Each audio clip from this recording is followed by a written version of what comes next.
Hello, good evening, and welcome to Mid-Ohio for the 7th round of the 4th season of 2025 of the Radical Race Series here on iRacing. My name is Edward Hunter. Joining me in the commentary box is our broadcast director, Mr. Jim Cunningham, looking to do a fabulous job as ever. We have got, even though it's the day before Halloween, we've got a good 10 drivers on the server practicing this circuit out in the United States near the city of Lexington, 414 meters above sea level, of course. And as you can see, it's a bright, sunny evening, and we've got SR8s and SR10s looking to do battle here with a wind speed of 5 miles per hour in the background, so it shouldn't be too windy. So Mr. Cunningham prompts me in the background to talk about points. Yeah, that's why I said that. You see, we're doing it again, Paul. Right, Jim. So, yeah, sorry, I'm getting Jim and Paul mixed up here. It's Paul who usually talks over me, so sort of trained that into my mind. Anyway, let's not talk the ill of people who aren't here. So anyway, let's have a look at the championship points from the season so far. We have had 6 rounds, the most recent being Zandvoort. A couple of weeks ago, back on the 23rd of October, exactly a week ago, I should say.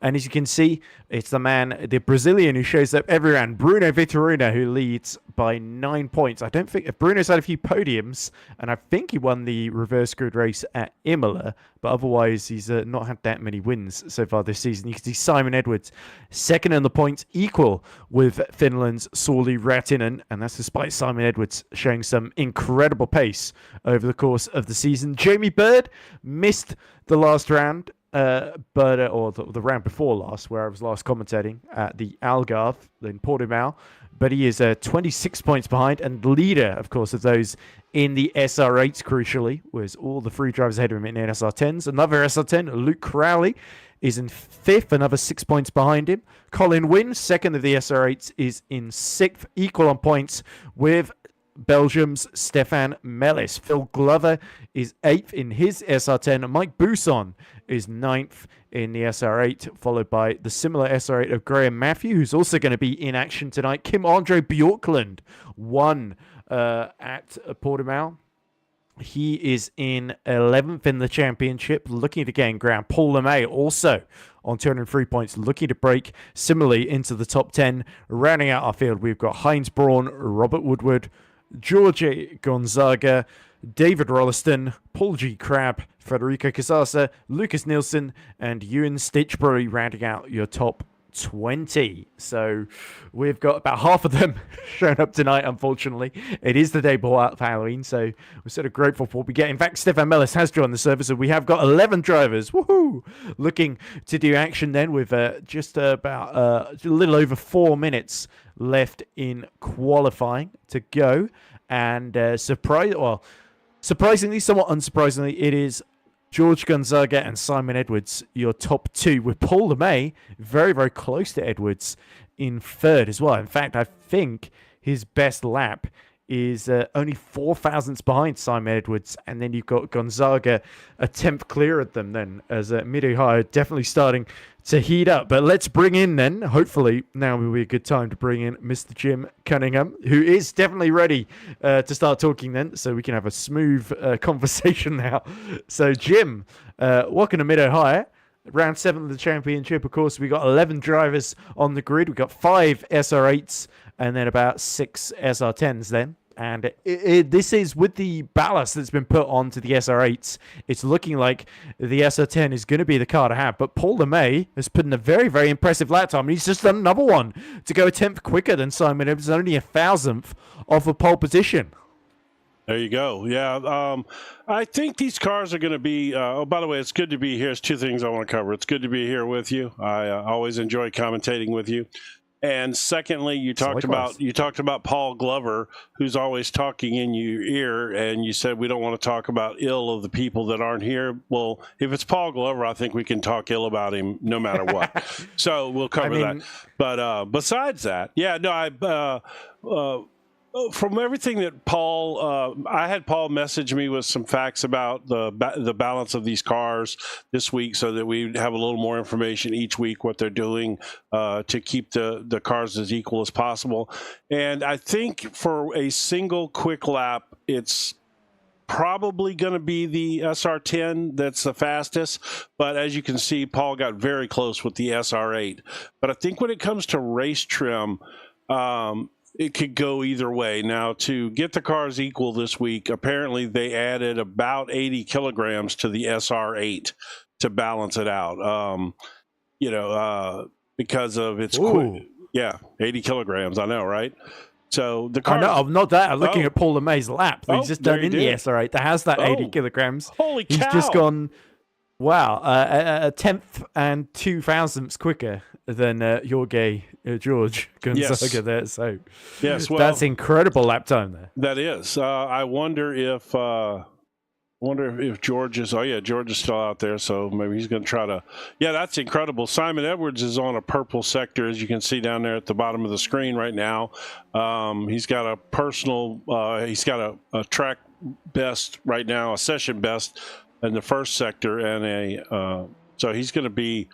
We'll probably see Simon possibly jump up here as well. Let's see. Depends on what he's going to do in these last couple sectors. Apparently, this track has 4 sectors to it. But yeah, so they put 80 kilograms on the SR8 to balance them out. But so it's probably going to hurt his straight line speed on the straightaways, but it's still going to out corner and handle the SR10 in the wiggly bits. So I think.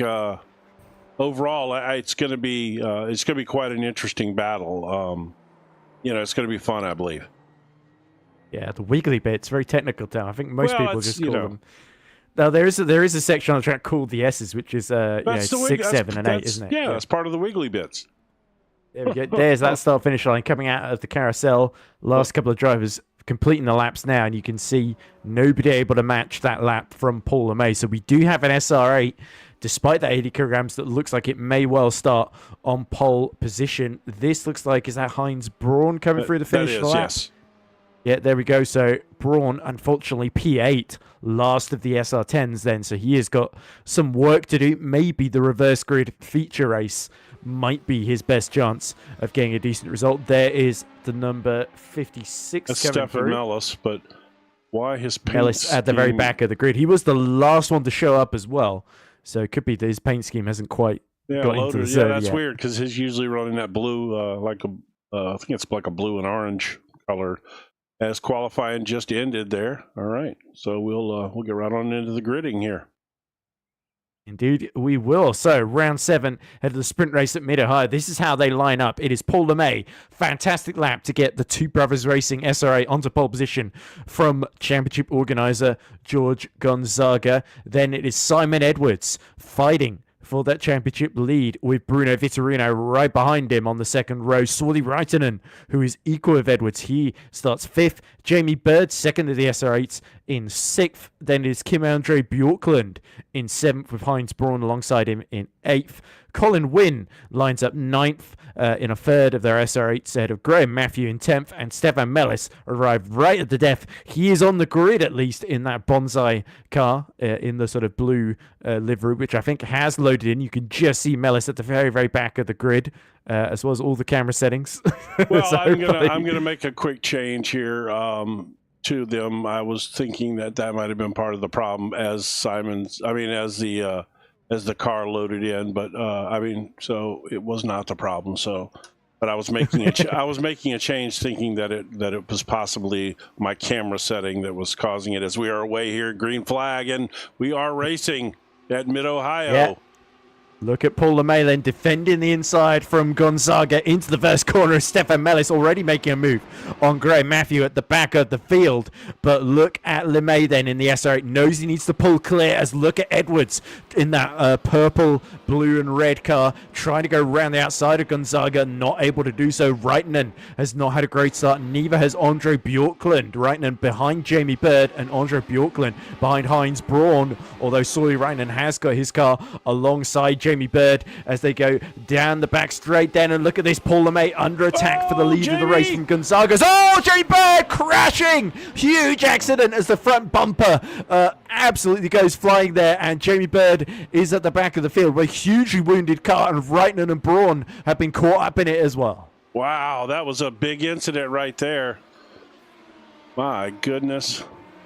Yeah, indeed it was. What I was about to say was that Edwards has lost out, and he's been slipstreamed down to fourth by not just Gonzaga, but by Vitorino as well. So by going for second round the outside, he's left himself exposed to Bruno, and he's absolutely gone through onto the podium here. So this has not gone to plan. Edwards sees now the championship leader, Vitorino, right in front of him. So Bruno certainly making hay. That's certainly a problem, isn't it? With these cars, when they're so evenly matched like that, and you expose yourself a little bit to try to make a move, and it doesn't work, then sometimes it does come back and bite you in the rear end, so to speak, as somebody is smoking it down up there. He just blew his car. It's LeMay!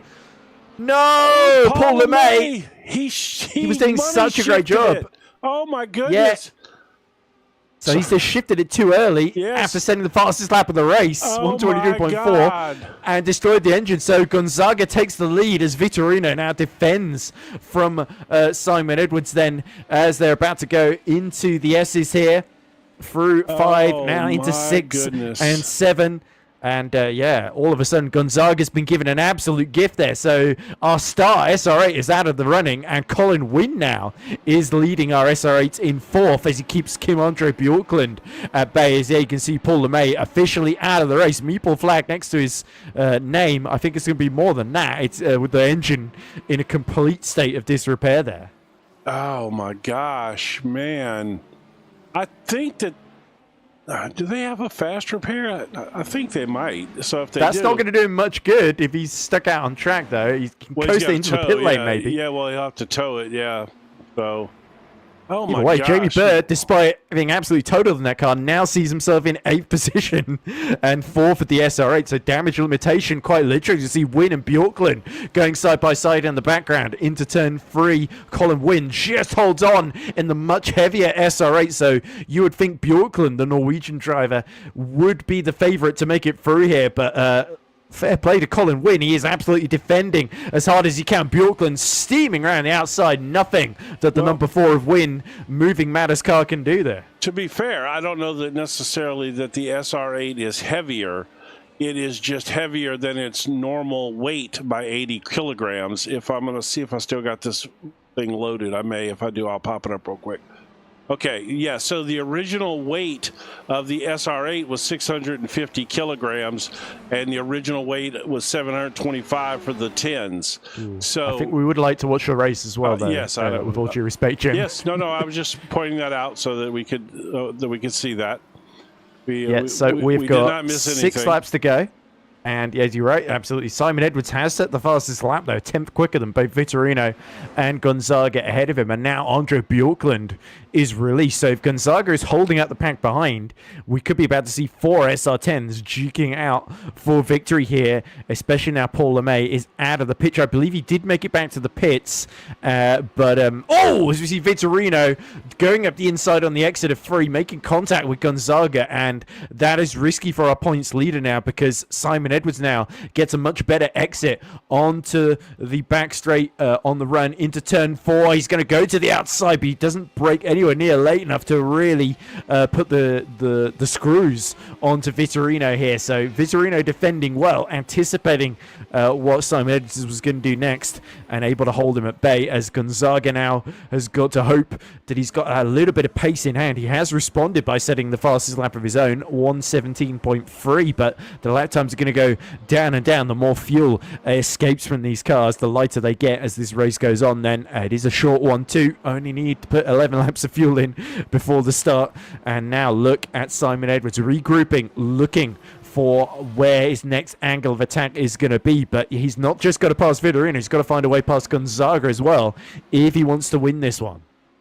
Yeah, this is a nice 3-way battle up here with the Portuguese man of war George Gonzaga leading the way. That our boss put that handle on him, I believe, which is a good nickname for him. I like it.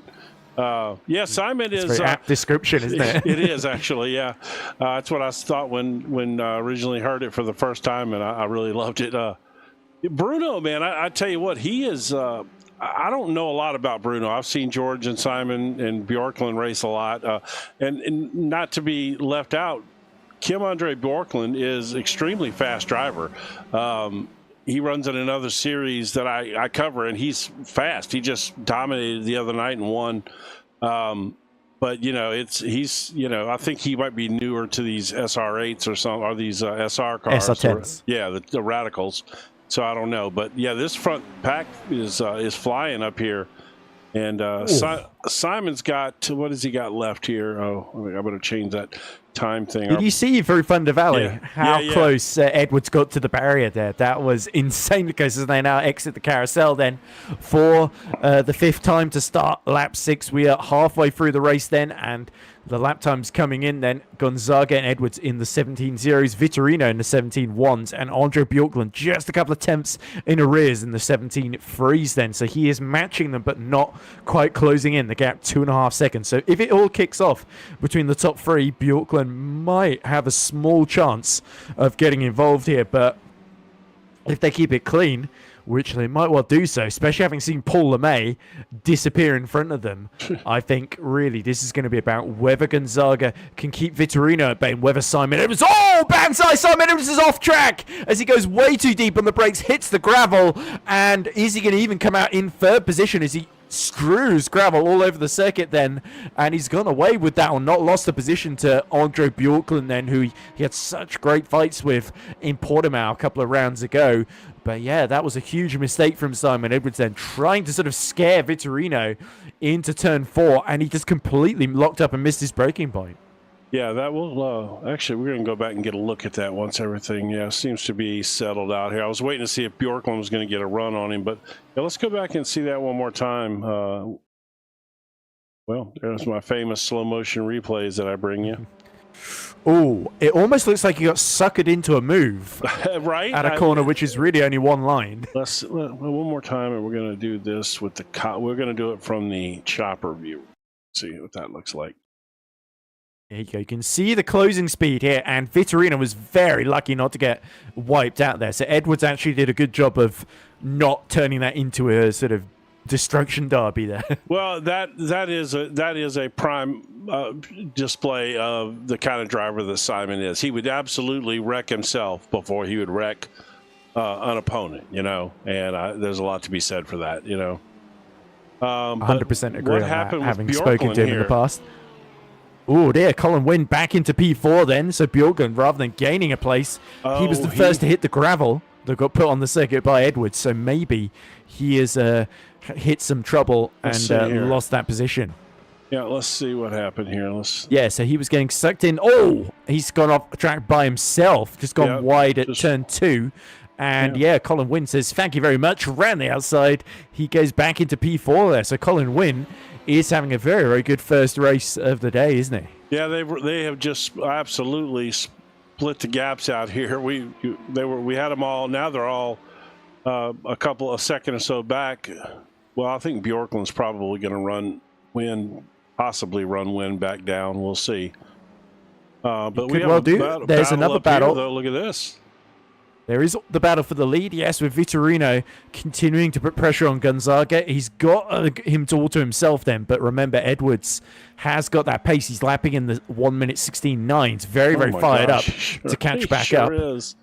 So is Gonzaga, though. Gonzaga put his best lap. Bjorklund has gone back around the outside of Colin Wynn while I've been watching this. Also, I was about to say, Jamie Bird was catching up to Graham Matthew, and he's made a big mistake. Of course, he had damage to the front of that car. We saw the bonnet falling off, and Jamie Bird now falls to 10th place then. So he has hit more issues on this lap while fighting Graham Matthew, as we can see Colin Wynn now settling into 5th position. He's still 4.5 seconds clear of Mellis then, who is the second of our SR8s. So Colin Wynn could be doing a lot of damage to Jamie Bird, and really Jamie has just got to try and get to the end. He's still got 19 seconds to Paul LeMay and 3 more laps to go then. So for Jamie Bird, it's going to be difficult for him to beat Graham Matthew now. He's lost so much time on that last lap.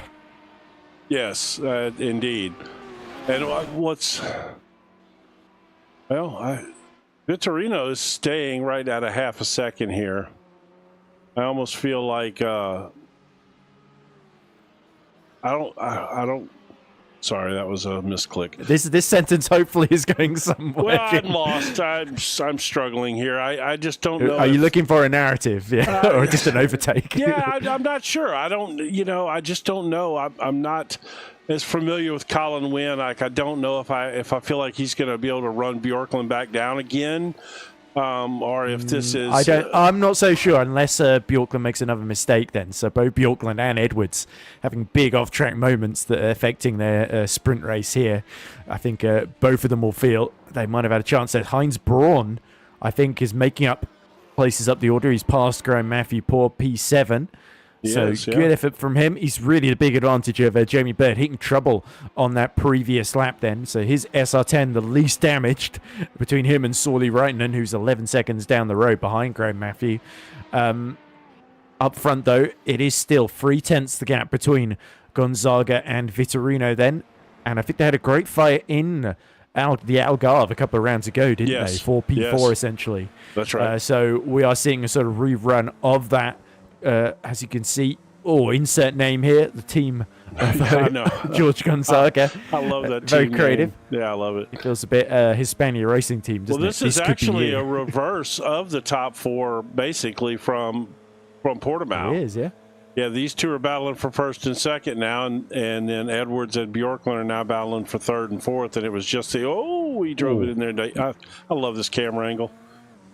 You can see visually. I love the fisheye lens, by the way. You can see visually as they go into the S's and come out again, back uphill, how defensive Gonzaga is getting into the more technical sections of the circuit. And that's where Vitorino really looks like he might be able to pounce. But the best overtaking opportunities are down the straights and into the faster corners now. You can see Edwards, again, has been gaining a couple of tenths, 1:16.9. Although Paul LeMay still, I believe, is setting fastest laps of the race. But with 1:16.6 as we are about to start the final lap of the race then, and really it is realistically whether Vitorino gets close enough on his final opportunity, the final time of asking, and whether he can steal this win away from George Gonzaga. He's the points leader. Do you push it here, or do you just take second and move on, being the he's definitely pushing it. Never mind.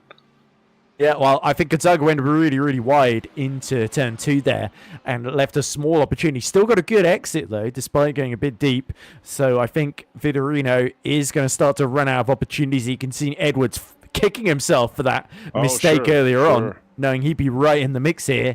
And I think Vitorino will be very, very grateful for that because it's given him a distinct advantage here. Gonzaga, not really, as you say, in the championship fight at the moment. He's a long way down, isn't he? So I think you've got to say it's pride at stake. You want to get as many wins as possible. And Vitorino, who did win the drive of the day, didn't he? In Imola, I can't remember if he's actually won that many races this season. As again, he's going deep as they go just through into the back end of the track now through Thunder Valley into the carousel for the final time. Is it going to be a run to the line? I think Gonzaga's done just enough here. They're flashing the lights, and George Gonzaga wins by just a tenth of a second from Bruno Vitorino. A very, very close result in the sprint race with Simon Edwards rounding out the podium. Colin Wynn is going to cross the line first of our SR8. We also see Jamie Bird has got back past Sauli Reitinen despite having no front end of his car there. So that's a tough SR8. They certainly build them tough, these old specifications. You can see his legs up in there. Look. A breezy ride, not an easy ride. So Jamie Bird. Yeah, I think speaking of kilts, Graham Matthew did drop to 10th on that final lap as well, so he hit problems, and that's a big. I say speaking of kilts because he's from Scotland, right? No, that was a good one. That's not offensive and stereotyping in any way. That was a good one. I thought that was great. All right, let's see. Yeah, we go. Let's get our heat results here. That was okay. There was a lot going on right there, really. Yeah, certainly a plethora of action, but our top 4 is all SR10s. George Gonzaga winning brilliantly from the front of the grid after the unfortunate tragedy that befell Paul LeMay. Wow. Bruno Vitorino takes second, only narrowly. He really put the pressure on and didn't really put a foot wrong, either of them. So a fantastic display of on-the-limit driving. Simon Edwards, that one lock-up really cost him the chance because he got back within almost 1.5 seconds on that last lap.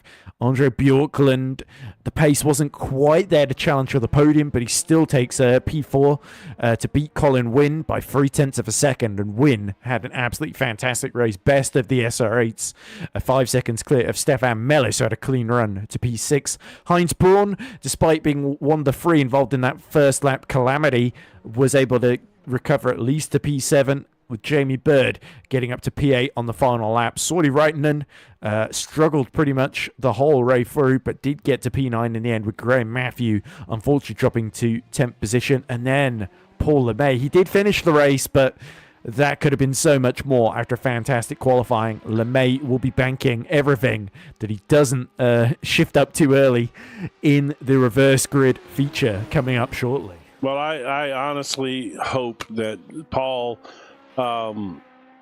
does, potentially win or finish second or something here, so that we get a chance to interview him after the race, because I'm sure he's going to be mad at himself for that move. He's certainly not the only one. We talked about Edwards and Bjorklund. They both made pretty big mistakes that cost him a fair bit of time. I think Edwards will be ruining that, because I think he would have fancied his chances against Vitorino, and now he's got an even tougher job in those overall standings. Although the feature could well swing things back around the other way, certainly the positions will swap for the start of the race, but we saw how chaotic it got near the back of the pack.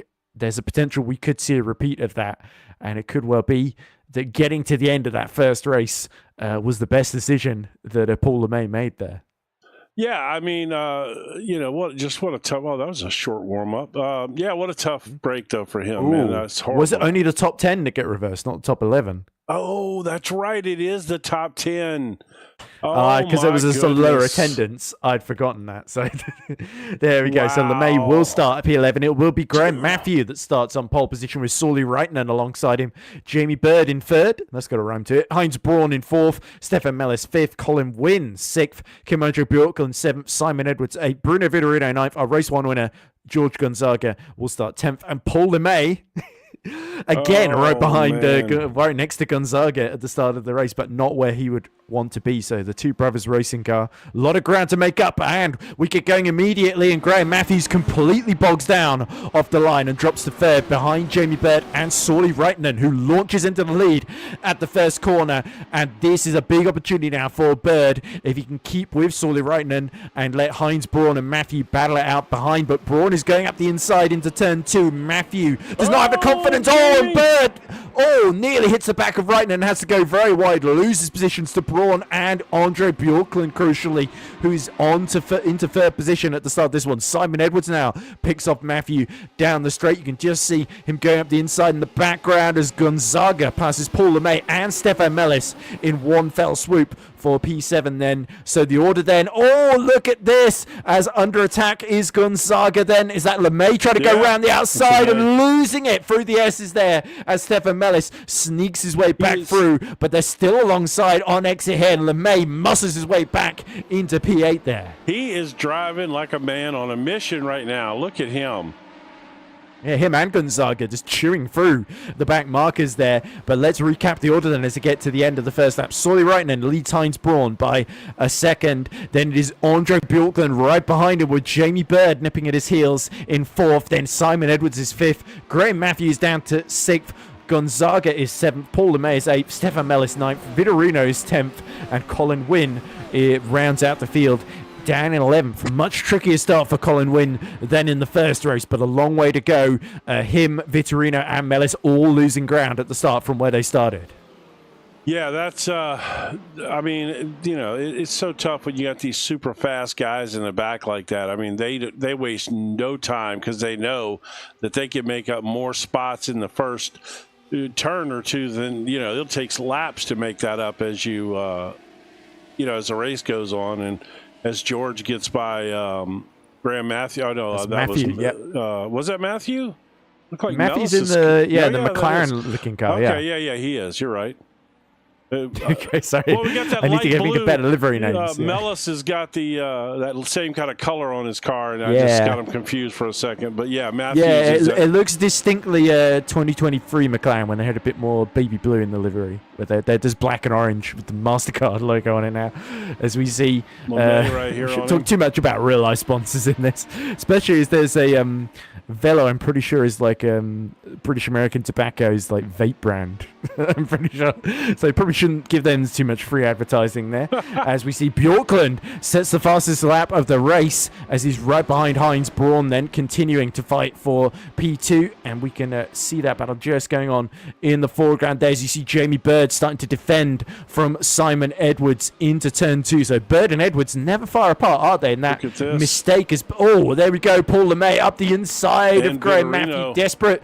Vitorino is going to try and follow him through as well. So yeah, you can see Matthew in the SR8 is just really struggling, as he did in the first race. And now around the outside comes Vitorino to pick off LeMay in his own SR8 as well. So yeah, that really shows you in terms of top speed, the SR10 is just so tricky to keep behind, and Vitorino now is looking to disappear. But this is where Paul LeMay will be a bit stronger through the S's then. If he can get a decent exit here, he can maybe put Vitorino under pressure. Yeah, he's certainly sticking with him for sure, and sitting in this spot should give Paul the benefit of a tow down the longer, faster straightaways from the SR10. So Bjorklund up to P2. Braun is off track. Oh my so Heinz Braun goodness. has made a mistake and fallen to P5 behind Simon Edwards. There we go. So he's just going into the carousel. Something's gone spectacularly wrong for him, Jim. Yeah, we'll check that crucially, out. that puts Bjorklund into P2, Bird into P3, and Edwards into P4. yeah, as we watch Jamie and Bjorklund here, let's see if we can figure out what happened Yeah, to. good to see a replay if possible. But yeah, Soy Reitinen leads by 1.5 seconds now over Kim Andre Bjorklund then. So Bjorklund's pace is going to be critical here, and whether Simon Edwards can pass Jamie Bird as well, that's also going to tell the story of this. Oh, the back end just disappeared as he was going towards the carousel. He cuts across the track. Through goes Bjorklund, through goes Bird, still and there struggling, goes yeah. Simon Edwards. Yeah, as he's rejoining, Edwards has to go around the outside of him through the final corner then. So actually, Heinz played that very fair there. Could have been a T-boning incident there. It's a bit of a role reversal for Edwards from the first race. Right. Yeah, that's true. Well, these two Look are. at this. Paul LeMay not letting Vitorino have any respite whatsoever here. So Bruno, again, he was right behind Gonzaga in the first race. Now he's about 2 seconds behind Gonzaga, and he's got LeMay giving him a bit of payback for that first race. LeMay looks to the outside as they go towards the carousel, but again, there's nowhere to go. That big black Radical SR10 blocks the path of Paul LeMay, who is second of the SR8s, but desperately wants to at least get into the top 7. At least Feature Race has got more laps to plan out his maneuver here and use the strengths of that SR8. If I'm being completely honest here, I'm surprised that Paul is even showing Vitorino that he's thinking about making a move. You would think that these two would just go nose to tail and try to move their way up through the field and battle a little later. You know what I mean? Because battling now is only putting them further and further back, from the field, is walking away from them, so to speak. I'm really surprised that Paul's not just tucked in on him and they're just going to try to go to the front, using the SR10's draft, to help him get up there. A bit surprised. Yeah. Oh, Colin Wynn in trouble. So he's had an incident there. Him and Stefan Mellis dueling away has allowed Graham Matthew back through into P9, and you can see Mellis is missing his rear wing as Wynn immediately gets back past him there. So there's been some contact between the two on this lap. Jamie Bird, by the way, right behind Kim Andre Bjorklund in the fight for P2. Edwards being kept at arm's length there. So yeah, I think both LeMay and Bird looking like they're really on top of that SR8, and Bird showing really now he's had a much, despite a tricky first lap, he is starting to get back into that runners-up spot that he started the race in. He is, yeah. He's starting to find his groove a little bit here. I mean, these two are putting down some pretty quick laps as well. They were a tenth quicker than Reitinen in the previous lap as well. So Sawley is not looking quite as solid in first position as he was a couple of laps ago. The gap 1.3 seconds at the moment. To be fair, though, if you look, which let's see if I'll put that up for the folks, but the last lap for each competitor, the top 6 guys were all within a tenth of a second. Past Vitorino. Oh, so Vitorino's made a mistake coming into 5 and 6 there. And up to P7 he goes in that number 27 then, as that is Graham Matthew holding off Wynn and Mellis. Here we go. This is the move then. So there was a small opening left in the entrance to the S's there. And yeah, I think Vitorino was caught out as Reitman is off. Reitman down to 4th position as we watch this replay. So Andre Bjorklund takes the lead. Of course, right as I go back to watch that. Sorry, unlucky, Jim. No, it's the way it's been so far. I've just struggled here tonight. I'm missing. My timing is, sometimes you hit them just right and sometimes you don't.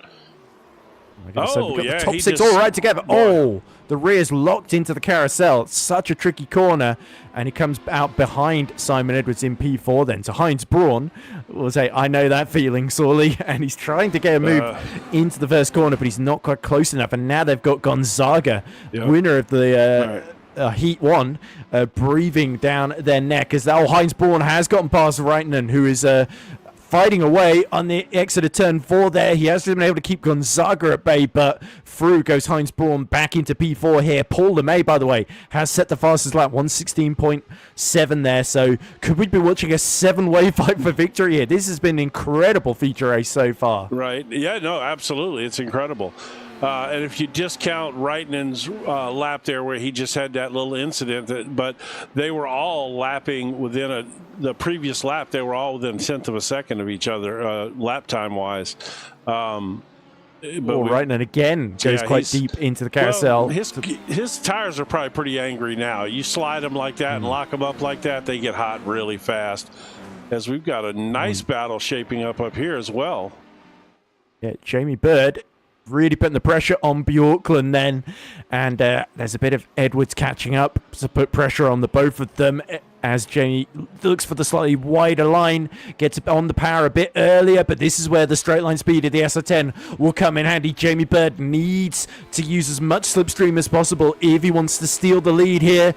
Down towards turn 4 they go, and Jamie Bird positions himself to the inside, breaks late, he's going up the inside, and Jamie Bird is through into the lead here at Mid-Ohio on lap 8 then. So at half distance, Jamie Bird leads from Kim-Andre Bjorklund, but Simon Edwards is right with all of them. Yeah, well, and one of Jamie's things that he's a very fast driver anyway, but he is really good on the brakes, and you can see it right there. He's sitting in there deep, did not lock the tires up. That was just a fantastic braking move right there to drive on the inside of Bjorklund. Ooh, and again, now Bird takes a slightly late entry into the carousel, but he does get on the power in time. There's look behind Paul LeMay, close to Gonzaga, who is close to Reitman. A great fight for P5. A 7-way battle here. We really do. Yeah. 7 drivers within about 6 seconds of each other, so something's got to give here, isn't it? And Vitorino in 8th, the championship leader, starting to lose touch, 1.5 seconds down on LeMay, who is up the inside of Gonzaga into turn 2, just enough space for the both of them. But Paul LeMay looking to get revenge, and it's not been long in the coming, hasn't it, for that first race mistake? He is absolutely on fire. He is. He absolutely is. Oh, and you can see that already, though, the SR8, because he's not in the tow as a result of that he just lost so much ground with the top end there going into turn 4. So you've really got to stay with the train to take advantage. And look at Edwards, by the way, all over Kim-Andre Bjorklund like a cheap suit at the moment. And the Norwegian will have to defend well to hold on to P2. But at the moment, despite those 85 kilograms of ballast, it's an SR8 that is looking to make good on its promise here at Mid-Ohio with 10 laps to go. Well, again, there's you have to drive these cars a certain way. They definitely drive differently. Look at Simon. He's fixing to send it right here on Bjorklund. Yeah. Bjorklund just fishtailed out of the carousel. That's going to give Edwards the inside into turn 1. And there we go. You sense Bjorklund pushed his tyres that little bit too hard. And they're starting to punish him now as now Edwards defends on the approach towards turn 2. Bjorklund has a little think about a move up the inside, but he may have to worry about Heinz Braun, who's caught back up to the back of him. And he's dragged Reitnen, Gonzaga, and LeMay with him for good measure as well then. So the pressure's starting to build. In fact, LeMay is actually starting to drag Vitorino back into the fight as well. I think Vitorino a little bit further back though than the timing screen was telling me, as now you can see Edwards continuing to defend here, interestingly, and this is all playing into the hands of Jamie Bird, who's now nearly got the lead that Reitnen had before his mistake early in the race, 1.3 seconds. Yeah, I mean, we still have right here, we have 5 cars that are within a second and a half of each other, something like that. It's incredible. Ooh. Look at Braun. Very good exit there as they go threading the needle through Thunder Valley, through 10, 11, now towards turn 12. The carousel, they come. And it's you just got to pick your line here, haven't you? And hope that you get a good run onto the start-finish straight. LeMay all over the coattails of George Gonzaga. But again, not quite the exit that he needed. He's certainly really trying to move around in the rear view mirrors, isn't he, to sort of make George make a mistake here. But so far, our sprint race winner has absolutely held firm as they're all squirming around. It's either side of Reitnen. They're basically aiming there, as again LeMay finds his path blocked by the black and yellow insert name here car. Well, I tell you, George definitely moved over on Paul right there and blocked him. And look at Reitnen. He's starting to get him being patient now as well behind Braun. So it's like Brains or Braun. Which one do you want to pick here? And yeah, certainly Sorely Reitnen hoping he can outsmart his rival in front of him. But yeah, Heinz has actually played it quite sensibly so far as Reitnen struggles to get the power. Actually backs Gonzaga into LeMay a little bit through the S's there. There's a bit of sparks flying off the curb as Braun and Bjorklund, I think, both hit it there. But yeah, Simon Edwards now up to P2 past Bjorklund. He will be hoping. He's actually started to gain a couple of attempts on Bird. Did we miss the Edwards move? We did. It just happened right there. There we go. So a little wide. Was that move? We did actually see it. Yeah, my memory is starting to fade. Yeah, like literally a lap ago. It was in the foreground when we were watching LeMay make that move on Gonzaga. That was happening right in front of it. Yeah. Yeah, there we go. So that was really just the case of Edwards forcing Bjorklund into a mistake there and waiting for the moment to happen he could take advantage of. And now the blue, pinky, purple and red machine is focused fully on the back of Jamie Bird. 3/10 quicker the previous lap then, so you would think the SR10s, that advantage should come into play now for Simon Edwards, that he can bridge the gap, get into the slipstream and have a real no-holds-barred tussle for the lead in the final couple of laps here of the feature then. But can Jamie Bird do enough to hold on? He has beaten Simon Edwards before this season, as you can see LeMay hovering menacingly in the rearview mirror of George Gonzaga once again. But Gonzaga, it's like a battle between I was about to say immovable object, but up the inside, and the exit there through 7 goes Paul LeMay into P6 there. He had to wait a long time for that one. That was that was incredibly well judged. Well done, yeah. That's the sort of battle where you get one opportunity, and Paul LeMay absolutely took it. Is he going to be able now to pick off Reitnen and Heinz Braun, who's got the sort of Heinz Howard Frentzen helmet there, you can see in Heinz Braun's number 86 machine. Then the black and red car, the German desperately trying to hold on to P4 here. It's Reitnen. Oh, Braun is round and all over the curb as LeMay nearly gets hit in the back by Gonzaga as he swerves in avoidance. But we're just talking about Heinz Braun. He seems to have inherited not just the helmet, but the bad luck of Heinz Harold Vincent in that moment there. That's a new level of commentator curse that you did there. I've never seen that one before. So yeah, there was all kinds of mess going on there. So I think Heinz lost it on his own as Gonzaga is shaping up. There we go. Oh, amazing reaction from LeMay, who has held on from Gonzaga while we've been watching this replay. So good defense there as well. But yeah, LeMay so nearly got picked up. Vitorino, I think, has passed both of them. LeMay and Gonzaga have come together. What? Oh dear. So it's all happening so quickly here. That's insane. Jamie Bird, by the way. There we go. George, come on now. George tapped him around. That's such a shame for Paul LeMay after that brilliant move to see a far less elegant attempt there from Gonzaga. Far less elegant. And that's allowed Vitorino, our championship leader, up to P5 then. Yeah, that was a very good description of that. Far less elegant. Yes, there we go. That was brilliant. So then, I'm so going to steal 5 laps that to for go. the future, just so you know. Yes, it's a very sort of diplomatic phrase. It is a diplomatic use of the, yes. So Sawyer Reitman, just by staying out of trouble, is now back up to P4. Look, not to be missed, his avoidance of Heinz Braun was incredible. Because I think LeMay avoided it well before he got tapped as well. So. But if you Reitman was right behind him when it happened, and had to take to the off track. If you watch real quick, let's jump. He had to take flight. Watch. See, right? Does this it here? Yeah, I don't think he tapped. Yeah, it was just over the curb that Heinz lost it. Yeah. Shower of smoke. LeMay really nearly got hit by that. I thought LeMay was going to collide with him for sure. But Simon Edwards, by the way, has 4/10 quicker than Bird the previous lap. He's less than half a second behind in the fight for the lead. So there is Reitman continuing to try and chase down Bjorklund. But not much happening there. The fight is really for the lead at the moment. Yep. There it is then. And Jamie Bird, who's driven such a fantastic race to take the lead off of not just Reitman, but Bjorklund as well, now sees one final hurdle that he's got to clear in the shape of Simon Edwards, who is desperate now, knowing Vitorino, his main title rival, is up to 4. Oh, as Reitman has passed Bjorklund. Bjorklund has made a mistake of his own, a Norwegian. In real trouble at the first corner, I believe. Yeah, there we go. Bjorklund down to P4 then, and Reitman back onto the podium despite blowing the lead earlier in this race.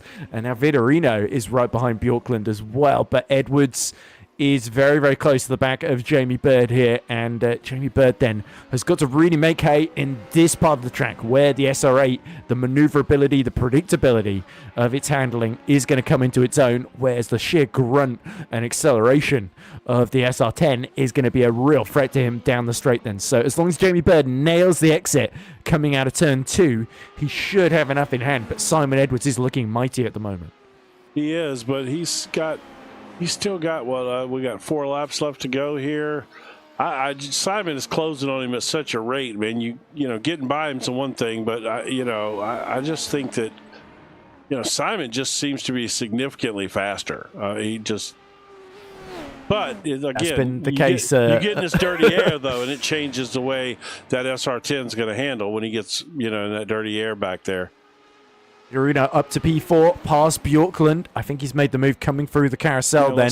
They're still just side by side as they're coming into turn 2. And it's Vitorino that's got the inside. Bjorklund tries to go the long way around, but that's the longer route. He's going to try to, I thought he was going to try to undercut him and come back, but he wasn't close enough.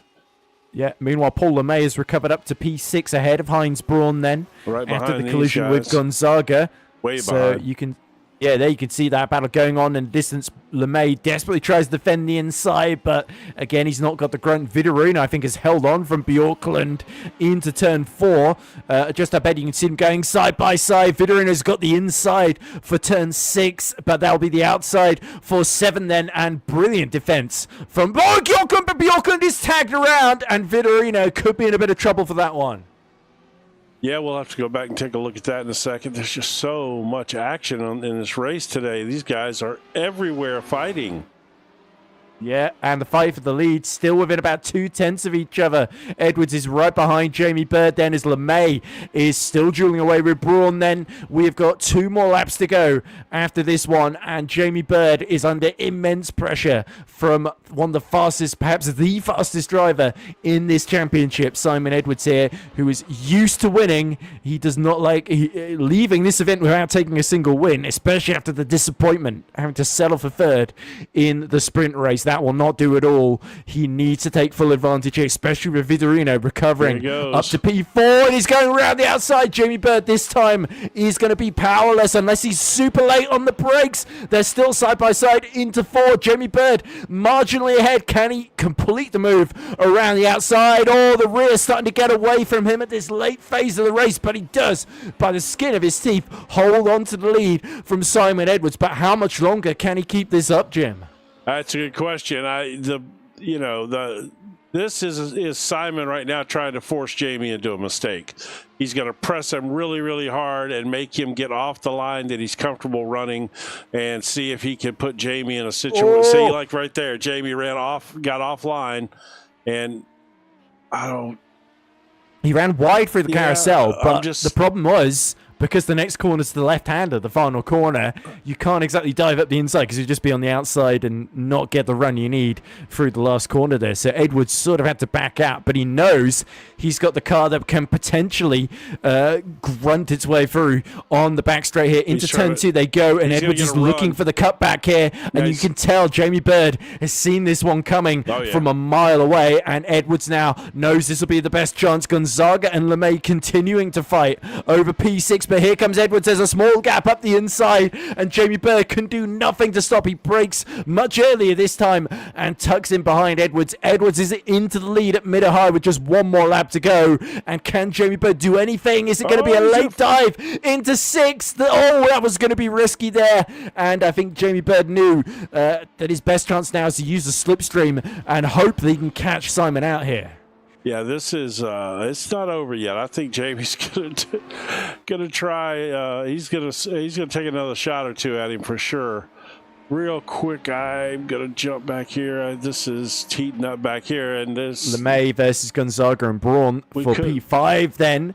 And LeMay, no love lost between these two, is there? Now Gonzaga has found a way back through. Final lap has begun, and Jamie Bird leads by, Simon Edwards, leads by 0.3 of a second. LeMay looking for the longest of long ways around, but he's not finding. Braun in the wall, I think. Braun has come to a dead stop at the final corner, and that is like Gonzaga into 5th and LeMay into 6th then. So I think Braun has got going. That looked very, very strange there. Jamie Bird is less than 0.2 now behind Simon Edwards, fighting for the lead. Here we go. This could be the final opportunity for Jamie Bird to do a do-or-dive move on the brakes. He's got the toe here, but Simon Edwards has got the top speed to potentially cover this one off. Late on the brakes comes Jamie Bird, but he's too far back there. I think Simon has done just enough here. What a fabulous race these two have put on as Jamie Bird swinging in. Never say die is Jamie Bird's attitude, and we love to see that, but unfortunately it's not going to be enough to win on this occasion. Still the top SR8. What a fantastic job he did to hold on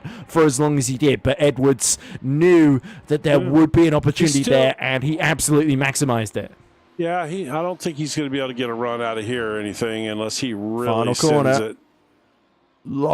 Brief lock up for Jamie Bird there. He is absolutely pushing here. It's going to be just 0.3 of the line, but it is Simon Edwards that wins the feature race here at Mid-Ohio after a mistake in the sprint race. Many finished 3rd. This time he nailed it, and Jamie Bird was not quite able to hold on, but can Gonzaga hold on? Here comes Paul LeMay, the last gasp chance for 5th, and only if Paul LeMay had a little bit more grunt, he could have stolen 5th position there. But yeah, he will not be the best pleased with George at the end of this one, and not just because he's the organizer that put those 85 kilograms in the back of his SRA, but also because he tapped him round in a less than elegant maneuver. As there's Kim-Andre Bjorklund, how different this race could have been for him, as he ends up finishing in P8 as Jamie Bird, and I think Simon Edwards as well, covering the track in a wall of smoke there. Oh, that was a good battle, though. Those two had a nice duel there for the last, 5, 6. There's always a lot of respect between those two whenever they cross swords of each other on track. And there was a sense that Jamie was always going to defend fair and Edwards wasn't going to do anything stupid. Well, Jamie is a fair racer for sure. And so is Simon. Yeah, no, of course. But Jamie, sometimes he'll get himself into a situation where he'll make a little mistake, gets maybe, for lack of a better term, in over his head a little bit or something. But overall, I mean, he's a clean racer. But everybody on the track's doing burnouts tonight. I wonder if Jamie Bird will regret that mistake he made where he nearly hit the back of Reitman and lost 2 places at the start, because that could have given him the buffer he needed to keep Edwards at bay. As Braun. That's definitely a Braun over Brains moment. I am so glad that we got to see that right there. In fact, it's so much so that I want to see it again. A radical flip to end the day here at Mid-Ohio. Oh, well, the second hit with the barrier was the bigger jump. Then was. what would you rate that out of 10? No, that's about a 9 out of 10. He did a triple there with a quad something. This is what in Trackmania you do that, and you get text that pop up saying 360 corkscrew or something. Yes, exactly. Right. Okay. All right. Let's get our results. Yellow flag next to Braun's name there. Quite understandably so after that. Well, the game has given its verdict. Yeah. But, let's go over the final results of the feature race then. Simon Edwards brilliantly winning from, that would be 7th on the grid then, on that penultimate lap with a fantastic move to pass Jamie Bird for the lead. Bird still the best of the SR8s in second, 3/10 down. Then it is Saudi Reitman who was leading before he made an error into the carousel and locked up, still recovered to the bottom step of the podium ahead of Bruno Vitorino, our championship leader, who maintains that advantage over Simon Edwards, but it is reduced from what it was after the sprint race. George Gonzaga, a very intense battle with Paul Lemay, ends with him just crossing the line less than a tenth ahead of him. And Lemay, I think there was a comment in the chat that said, poor Paul. And that was for you got to agree with that. That was for what a shame for Paul, says Steve Webb. That was earlier. That Steve Webb races in the other series with Paul, but yeah, that was when he blew his motor up, though. Indeed. P7 was Kim Andre Bjork on another driver that didn't have the best of luck in that particular race. We didn't quite see what happened to Kim Andre, did we? But he lost a load of positions in the final half of the race. No, it was then tough in 8th position was Colin Wynn, who didn't have a great start to that feature, but he still recovered up to 3rd of the SR8s in 8th position. And Colin says in the chat, game. Did someone say game? That was you. Clearly he was taking it very seriously. Or was it the game giving its verdict on the big crash of Heinz Braun? The game. Yeah, exactly. Because of the yellow flag. So Stefan Mellis finishes behind him in P9. Graham Matthew rounds out the top 10 in 10th, despite starting on pole position. So Graham did well to really get to the end of that chaotic encounter. And Heinz Braun, unsurprisingly with the huge spin, dropping to P11 by the checkered flag. So I noticed we've got 4 people in the interview room, and 2 of them are Paula May and George. What do you say we drag both of them in here together? Why not? What's the worst? Let's do happen? it. You grab Paul, I'll grab George. Okay, 3, 2, 1, go. All right, guys. So, you dragged in Jamie Bird by mistake. Oh, I did. Sorry, Jamie. Hold on for a second. We're gonna try to crank. We're gonna crank up the heat. You can stay there. He was aiming for George and missed. Yeah, I was, but that's all right. So it's because I see what happened. It's because I dragged LeMay in. Suddenly there was one less person in. That's what happened. So Jamie anyway, got bumped up. Well, Jamie can just sit there while we do this. But we got Paul and George in here together. Not normally something I do, but I figure you guys obviously have been sitting in the waiting room for a little bit chatting. So I'm sure if there was any heat, it's probably been apologized and sorted out for. But we obviously have to bring up that incident between the two of you. That was it was some good fun, but I'm sure. Anyway, I'll let Ed take over. I'm going to try to pull that replay up if I can. Okay. Yeah, let's allow the drivers to unload PTSD. I'm going to fan the flames a little bit. Don't worry about me. Okay, Paul. Let's go back to happier times. Qualifying. Excellent pole position lap in the SR8, despite the 85 kilograms you've been lugging around all day. Yeah, and then. The sprint race, it started so well. The first lap, you set the fastest lap of the race. Then coming out of turn 2, all of a sudden, it quite literally goes up in smoke. Tell us what happened. I just don't know. I mean, qualifying was great. I really enjoyed that. The car's great in clean air, but as soon as you're sat behind someone, as you can see in the race, it was really difficult. But I don't know. The engine just went pop, and that was it. I don't even remember if I shifted down too early. It just happened, and that was it, really. So that was me done, So I was starting on the back foot in race 2. I was amazed you got back to the pits despite not much of your car. So was I. I think most of it turned into carcinogens into the atmosphere. I think. So I just got my head down and just did some hot lapping after that. And then race 2, I was just saying to George, I'm just flat out every corner, maximising the braking, really risking it, just like I was at Zandvoort. And you just get killed down the straights, and you really have to put yourself into some really tough positions to try and pull some moves off. And of course, it can be really risky coming from a big gap down the straight and then trying to, sort of run up close behind someone and find a way through. But I really did enjoy it. It was good fun. So Yeah, obviously, I've got the incident pulled up now, obviously, and it was all in good fun. I know, obviously, I know both you guys, for a long time now. But one thing I will say, George, once he did that, he sat there and waited for you to get back on track. Yeah, I know. Just fine. So that I didn't want to make it seem like to anybody watching that I was calling George out for a bad move or anything like that. He did wait and showed respect. Yep. But one of the things I wanted to ask you, Paul, about was earlier in the race, you and Vitorino were coming up through the field together, and I noticed that you were dogging him pretty hard and ended up passing him. I was kind of surprised by that since it was so early in the race. I thought maybe you might tuck up under that SR10's wing and y'all just kind of run through the field together.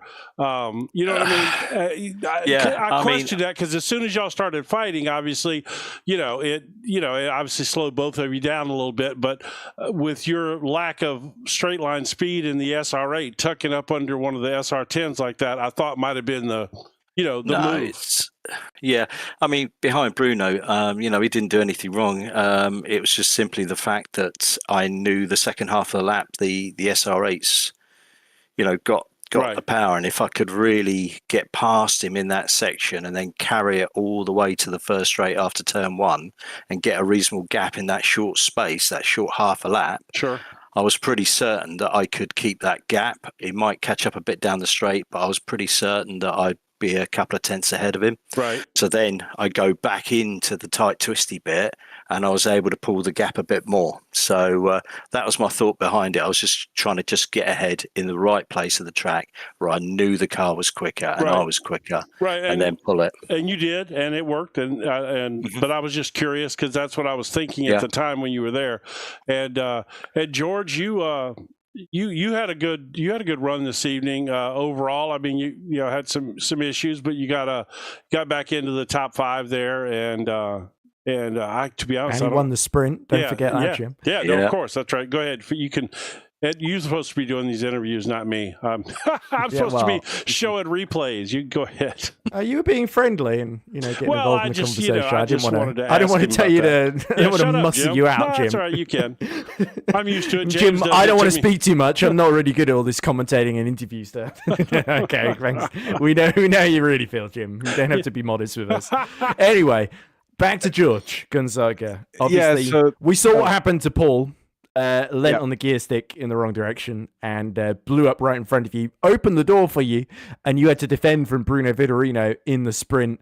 There was a bit of a moment where Simon very nearly took Bruno out and luckily just avoided disaster at turn 4. But yeah, you didn't really put a foot wrong in the sprint. And then the feature was a slightly, as Jim alluded to, a slightly different scenario where you were trying to fight your way through the field, and it didn't go quite as cleanly as I think you would hope, but you still just about got that P5 at the end there. So overall, obviously, you organised the championship. I know you're very, very proud of it, George. How did it feel? You must feel delighted, especially with the sprint. Yeah, I was very happy with Paul's money shift. Nice one. So yeah, I was seeing him starting to get away, and I was hoping Bruno wouldn't attack. Otherwise, Paul would just fly out. So I was trying to keep that gap, and then when I saw the pile of smoke, I was like, okay, freebie, I guess. And then yeah, it was just trying to keep that distance. I know I had similar pace to Bruno, and it's really easy to defend on this track. Fair enough to that. So, but yeah, it was more a case of trying to moderate between saving tires and keeping him at bay. But it actually ended up well. On race 2, yeah, it started well. I think I don't know. It showed up. I'm quite proud of it. And I'm sorry, Paul, and I think it was Stefan passing in the middle of them. I saw the gap. I was like, maybe I could squeeze him here. You pulled it off, so that was cool. I pulled it off. So yeah. So yeah, it kind of gave me the momentum and tried to keep up. I was saving my tires, not being too risky. But then I think he was before that, Paul made the great move on the inside on that really weird right corner. And then I was like, okay, I need to attack more if I'm gonna get something out of this. And yeah, I tried to stick the car on the inside to force, but yeah, fair enough. Our axles were not aligned, so any content is for the overtaking car. So yeah, I thought it would be more than fair to let them by. But yeah, after that it was kind of interesting. Yeah, battling with Heinz and with Paul, and me and Paul and Simon kind of practiced a lot during the week. So I think we kind of got to know like each other's tricks. So it was just a case of occupying the space, track real estate, and just being there in the right position so he wouldn't try anything too crazy. And yeah, I think I was a bit unlucky, but it was a really good race. Actually, this track, it was really great fun. All I could see was close racing. I think the first half of the second race, we're all on a pack of 6 or 7 cars together. Everyone trying to battle. It was really great fun. Yeah, it was difficult to keep abreast of it all, not just for Jim and broadcaster, but for me and us both in commentary as well. But anyway, a lot thanks was for putting on a happening great at show. the same time. Yeah. So in reverse order, before we let both of you go, George, Paul, are you looking forward to Hockenheimring next time out? And is there anybody you both want to shout out before we let you go? So George first and then Paul. Yeah, Hockenheim is a traditional track. It's not my favorite, but it's not the worst, I guess. So yeah, kind of look forward. It's on the calendar. Yep, I cannot say more than that. And yeah, big shout out again to the whole community to showing up, and to the really great drivers. And I think today's close battle kind of shows how respectful we are of each other, and it's really nice to see that on a league. And I think that's why people keep coming back every week. So a big shout out to all the drivers on the grid, even the ones that cannot show up because we understand life gets in the way, but for all the Radical Race Series community, and a big shout out to you guys as well for helping us out, putting our races out there. We want to increase our grids, we want to increase our roster, and you guys are a big part of that. So we're very thankful for all the work you guys put up every week. Oh, thank you, George. I think it's All Hallows Eve tonight, so I did very well to resist any spooky puns during the race, either race, to be honest. So yeah, that might explain the slightly the 11 car turnout, I guess. But yeah, still obviously great show. If all 11 cars are close together at one point in race 2, we had 7 cars within 6 seconds. No, it got insane. Down to 2.5 seconds at one point. 7 cars. It was, yeah. I mean, who's counting at this point? Yeah, right. Anyway, let's go to Paul. Hockenheimring next time out, and anybody you want to shout out? I'm in the SR10 at the Hockenheimring. Turncoat. And no, I'll still be in the 8. I love the track. I think it's great fun. I think it's going to be really, really difficult, but we'll just see how it goes. And just a shout out to everybody in the league. And it's been really good fun tonight. Beautiful. Well, thank you very much for talking to us, Paul. Excellent pole lap, excellent performance. Apart from blowing the engine, other than that, you were blisteringly quick. Real quick, I just want to thank Paul. He took the time out to analyze everything that they were working on during the week, and he sent me some notes so that it would help us, like we knew what weight they had added to the SR8s because of that. And he kind of told me where the cars were going to be fast and where one was faster than the other. And that's a huge help in bringing a better broadcast. And I just want to thank you for that, taking the time to do that. And you're welcome. Yeah, of course. But I really do appreciate that. And of course to George for putting all this together and keeping it going this season, and allowing us to be able to finish out broadcasting the rest of the season. So I appreciate that. Well, you need to thank the community for that, because it's thanks to their contributions. We really appreciate that. Well, you're out there. You're the one out there shaking the basket, though. So you gotta. Fundraising sometimes is not easy to do, but this is a phenomenal community. The SR8s. There's a reason I fight to broadcast these 2 series, and it's because the SR8 community, the Radical community as a whole, is just phenomenal. It really is. All right, guys, I'm gonna stop talking now. Right. Yeah, Simon There is we go. it's quite lonely in interview room as Yeah, well. well, so I might- know, Yeah, exactly. And poor Jamie's been waiting here a while Yes, as I well. know. But anyway, That's thank true. you very much to Paul LeMay and George Gonzaga for Okay. joining us after taking pole for the sprint race, winning the sprint race, having an amazing battle in race 2. So let's move on to the man who had a pretty difficult sprint race, but then a fantastic performance in the feature, and that is Mr. Jamie Bird. Jamie, obviously, the first race, it started with a huge crash between you, Hines, and Sawley, wasn't it? Where eventually, I think you just got recovered up to, I think, P8 on the final lap in a battle with Andrews, wasn't it? And then in the feature that you started basically P3 on the grid, Andrews bogged down off the line, and that was your big opportunity. There was a bit of a scare into the second corner, wasn't there? And then you were left with quite a lot of work to do to get into the lead. And in that final stint, you were being closed in by Simon Edwards. We heard George say, "Oh, it's quite easy to defend around Mid-Ohio." Would you? How strongly do you disagree with that after what happened? You can't defend down the straight against a 10. It's just the faster car. But if you're behind one and you got right off the back of T2 with them, then you have a chance to at least outbrake them again. I think I did with Kim, and in fair play to me, he gave me room because it was really tight. But yeah, and Simon did. We ran alongside for one lap, and then I thought, okay, let the tyres come back, see if I can do it another couple of laps. And I got around to the next lap and looked at the lap count and thought, oh, it's the last lap. And I'd run out of places to try and have a go, but in fairness, he had it controlled anyway. And I'd from the first race to the second, I'd been running high downforce in practice earlier in the week, but with no weight on, just to get some laps in. And because after Zandvoort, I thought low downforce, which I usually run, isn't the way to go. I couldn't. I think on the outside of Tarzan last week, I couldn't hold around the outside of Mike Bussen.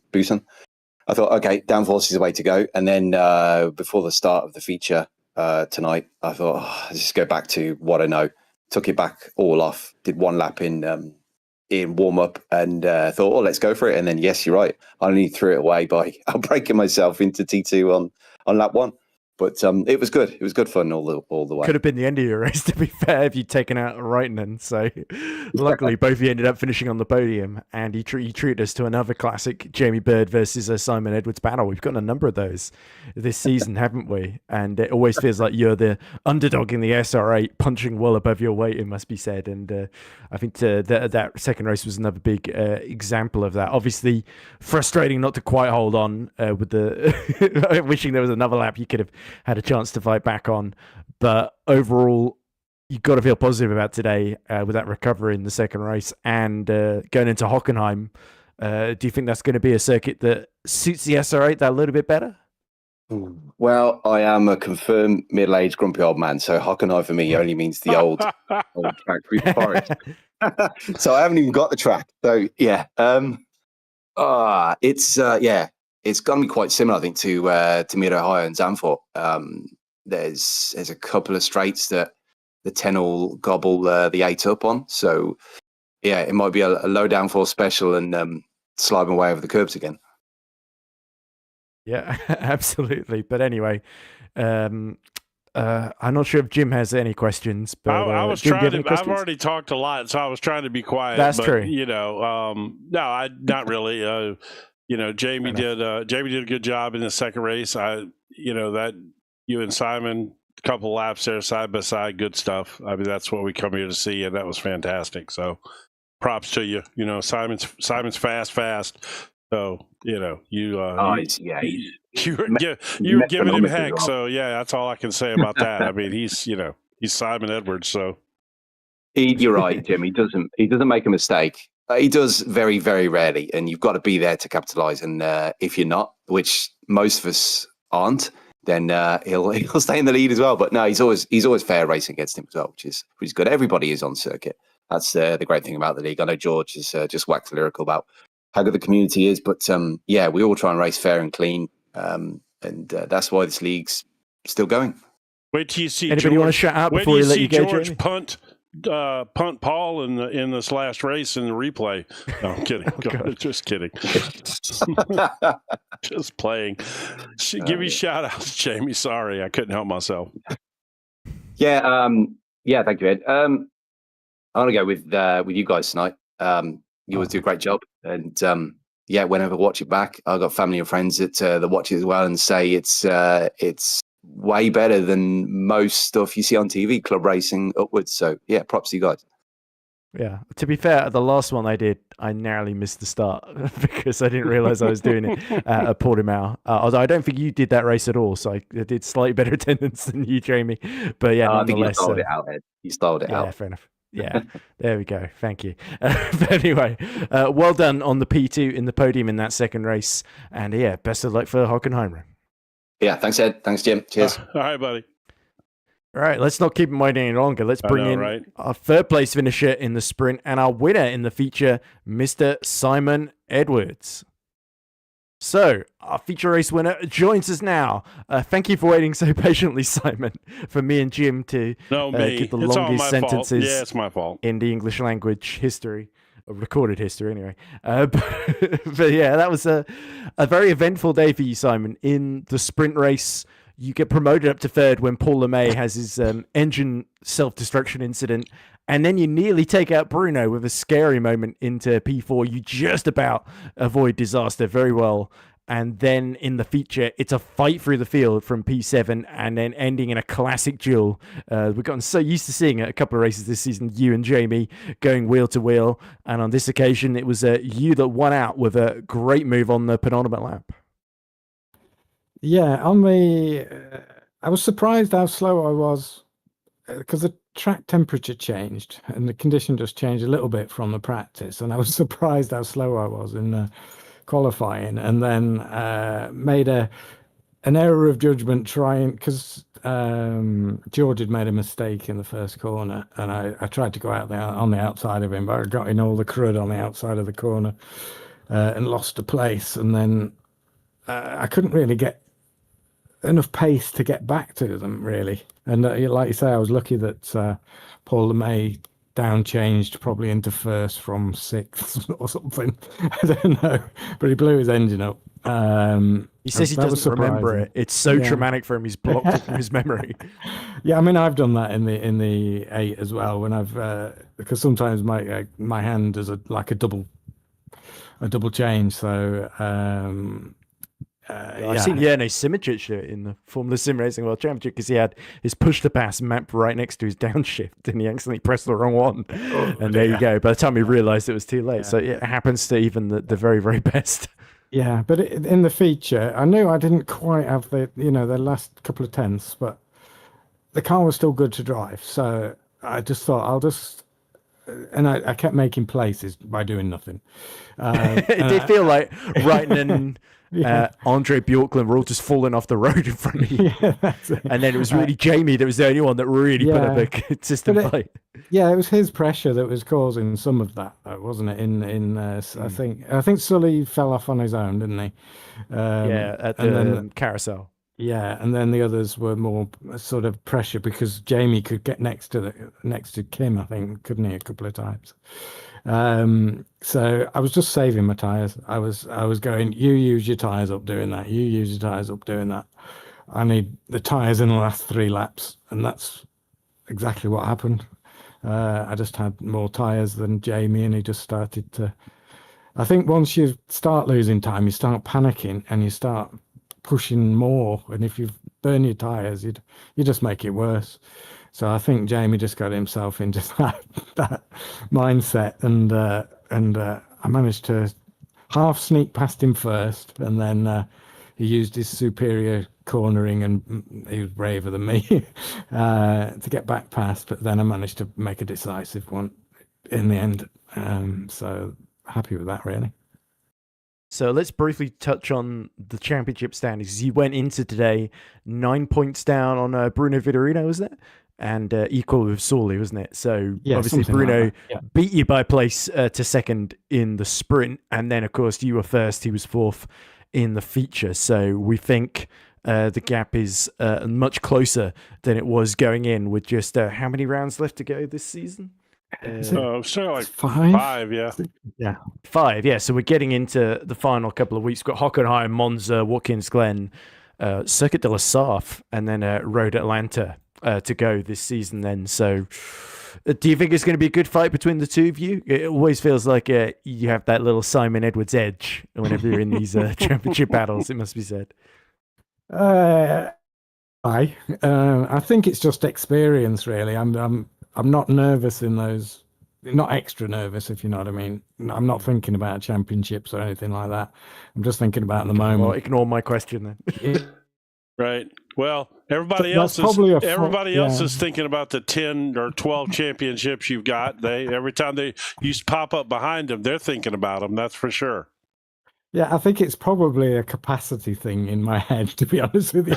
I can't think of two things at once. So luckily that pressure disappears out of my head. So you're the opposite of Fernando Alonso in that sense. Yeah, I'm the caveman. Yeah. Okay. I thought you were about to say I'm Kevin Magnussen, but that was Vince. I think that's is that flattering on Simon Edwards or no? Simon is less flattering. Simon is probably the exact opposite of Kevin Magnussen. If there ever was anyone, that's very true. If there ever was anyone who was an opposite of Magnussen, it would be Simon. That's for sure.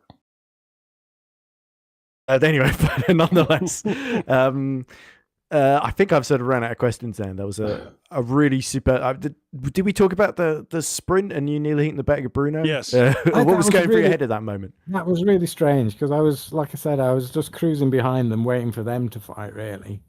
And I've got to look back at it, but I just locked up.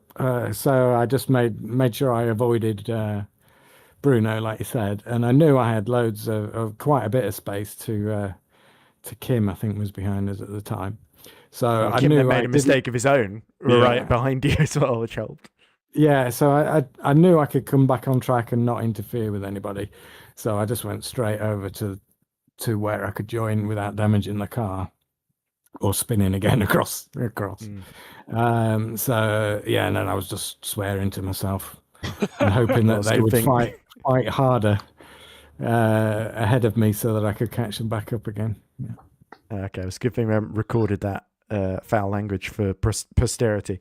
Anyway, Simon, it's been lovely to talk to you. Obviously, 5 more rounds to go. We wish you the very, very best of luck in your championship quest to get yet another title in these radicals. Anybody you want to shout out before we let you go? I'm going to shout out to an Edward Hunter who is on holiday and still coming to do a broadcast. I was told about an hour before the race by James. Oh, you're going to dive in. Okay. This is why I'm not going out tonight. Oh dear. All right. Yeah. Oh, well, just ask my parents have been out seeing Steve Copeland, the drummer from the Police, all evening. Oh, not performing, but giving a talk apparently. I'll ask him. Oh right. Okay. Yeah, I saw a Australian Pink Floyd last night, so I'm a bit tired as well. They're actually excellent, so I recommend them. Yeah. Awesome. Well, thanks very much for talking to us, Simon, and congratulations on yet another win. And best of luck for Hockenheim. Yep. Thank you. Bye-bye. All right, as we let Simon Edwards leave, we do get a comment in the chat from Steve Webb from some time ago asking, how do I join? Well, there should be a link in the, let me just check, is it in the YouTube description to the Radical Race Series? They do have a website, which is radicalraceseries.co.uk, where you should be able to find all the information you need. There's a sign-up page there. Of course, there is. There we go. So that you can literally sign up to the series there. If you have iRacing, there's a link to the Discord server as well, and all the information you need to know to sign up and make sure you're in the right SR10 or SR8 for the rest of the season. And certainly I can imagine quite a few eager to get in the SR10s rather than the SR8s, but you might see one of you renegades, the likes of your Paul LeMays, your Jamie Birds, giving it a go. Continues. I loved how Paul joked that he was going to switch to the SR10 when we interviewed him as well. So that should be a link, Steve, that I just posted there in the YouTube chat as well to the Radical Race Series Discord, which that'll get you in the community. And there's it's a great community, multiple leagues that they all kind of alternate heard all about between. This. Yeah, sorry. Yes. We need George to say it's a great community. We need Jim to say it's a great community. And I will say it as well. It's a great community. That's all I have to say. We heard that already. There we go. To reiterate the point. But yeah, we've got all bases covered there. And hope to see an even bigger grid for the final few races of the season. But anyway, for those watching, thank you very much for tuning in on All Hallows Eve. We hope you have a great Halloween tomorrow night. And already getting their sweeties clearly are George Gonzaga and Simon Edwards, our winner of the sprint and feature race respectively. I've been Edward Hunter. He's been Jim Cunningham. Thank you very much for joining us. And keep in touch because you never know. We might be seeing you on the track one day as well. Good night.